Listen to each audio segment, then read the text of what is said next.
বসলাম, দেখি তো কোনটা সোজা, সেটাকে আমি ঠিক করলাম। মানে আমি কিছু শিখলাম যে উল্টা কোথায় হচ্ছে, সেটাকে আমি শুধরালাম একটা। দ্বিতীয়টাকে আমি ধরলাম, শিখলাম, খুললো জল। যত এবার কঠিনের দিকে যাও, আমার জলগুলো কি হলো, খুলতে শুরু করলো। জল যেই খুলতে শুরু করলো, সেখানে ব্লুম হতে শুরু করলো, ফুল হতে শুরু করলো। আশা করি তোমার ভাষাতেই আমি তোমাকে বোঝাচ্ছি।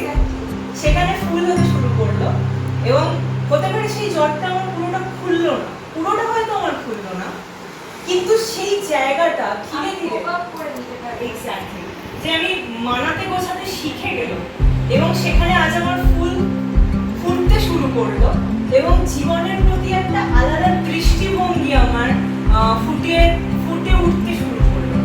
আমি যে মানুষটা নিজেকে আমি সরিয়ে রেখেছিলাম, আমি সেই জায়গা থেকে আবার ধীরে ধীরে নতুন একটা রাস্তা ও নতুন দিশা আমি খোলাচ্ছি এবং এই ড্রিম ক্যাচারটার মধ্যে দিয়েই ওটাই আমরা ড্রিমগুলোকে করছি, মানে নেগেটিভটাকে আমরা ফুল হয়ে আমাদের জীবনে পুঁতির মতন সুন্দর করে লোকের সামনে তুলে ধরছি।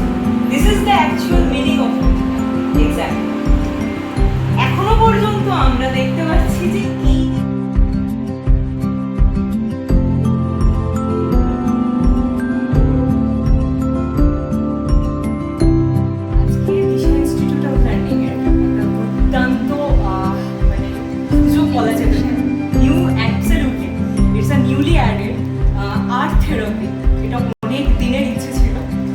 প্রার্থনা এসেছে বেলঘরিয়া থেকে শিখতে এসেছে। শেখাটা হচ্ছে মেন মোটিভ, আর একটা মেন মোটিভ হচ্ছে হিলিং। আজকে ওর বার্থডে, তো সেই বার্থডের উপলক্ষে বেলঘরিয়া থেকে কিন্তু উলুবেড়িয়াতে এসছে শিখতে এবং এটা আমার কাছে খুব বড় একটা পাওনা। সবাই যেটা বলেন আমার কাছে হচ্ছে অনেক বড় পাওনা। এটা মানে গাছটা একদম দেখতে অন্যরকম। আমি এরকম সুন্দর ড্রিম ক্যাচার আগে দেখিনি, আমি নিজে ফিল করছি, খুব ভালো লাগছে আমার। বলছে এটা সেলফ গিফট বলা যেতে পারে। তো ওয়েলকাম।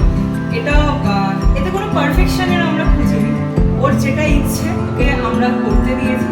আমি ওকে আইডিয়াসগুলো বলেছি এবং ও ওর মতন করে সাজিয়েছে, কোনো বাকি আছে এবং এটা ওর জন্য একটা গিফট।